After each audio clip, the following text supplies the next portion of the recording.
லியோக்கு பார்த்தீங்கன்னா, சின்ன வயசுலேருந்தே 1, 2 பூச்சி இருந்துட்டு தாங்க இருக்கு. உனின்னு சொல்லுவோம் டிக்ஸு.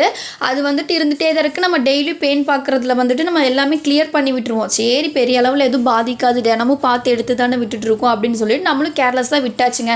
நம்ம வந்து என்ன பண்ணக்கூடாது அப்படின்னு சொல்கிறோமோ, அது தாங்க இந்த பையன் பண்ணுவான். வெளியே போகாதடா, உள்ளேயே உட்காந்து வெளியே வேடிக்கை பாரு அப்படின்னு சொன்னால் கேட்க மாட்டான். வெளியே போய் படுத்துட்டு போகிறவங்க வரவங்களெல்லாம் கூப்பிட்டு அவனை வந்து கொஞ்சிட்டு தான் போகணுமா.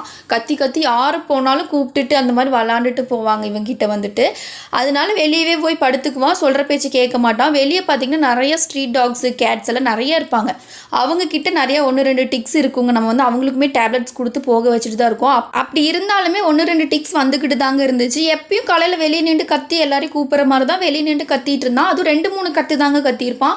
அதுக்கே பார்த்தீங்கன்னா மூக்குலேருந்து ரத்தம் வர ஆரம்பிச்சிருச்சு. நாங்கள் ரொம்ப பயந்துட்டோம். நேற்று வரைக்கும் நல்லா இருந்தால் இன்றைக்கி எப்படி மூக்கில் ரத்தம் வருதுன்னு சொல்லிட்டு ஹாஸ்பிட்டல் எடுத்துகிட்டு போயிட்டோங்க. பிளட் டெஸ்ட் எடுத்து பார்த்து தான் தெரிஞ்சு பிளேட்லெட் கவுண்ட் வந்து 97 தான் இருந்துச்சு. ரொம்ப கம்மியாக இருந்துச்சு.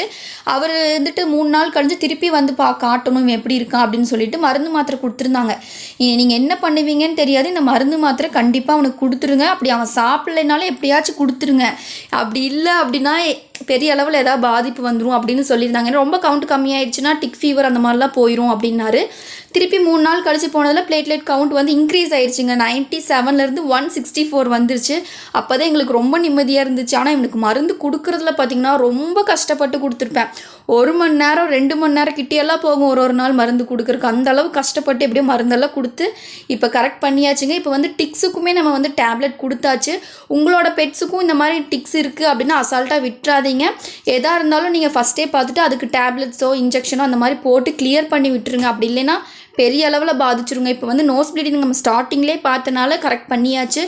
இதுவே ஸ்டாப் ஆயிடுச்சுன்னு சொல்லி நம்ம அசால்ட்டாக விட்டுட்டு இருந்தோம் பெரிய அளவில் பாதிச்சிருக்குங்க.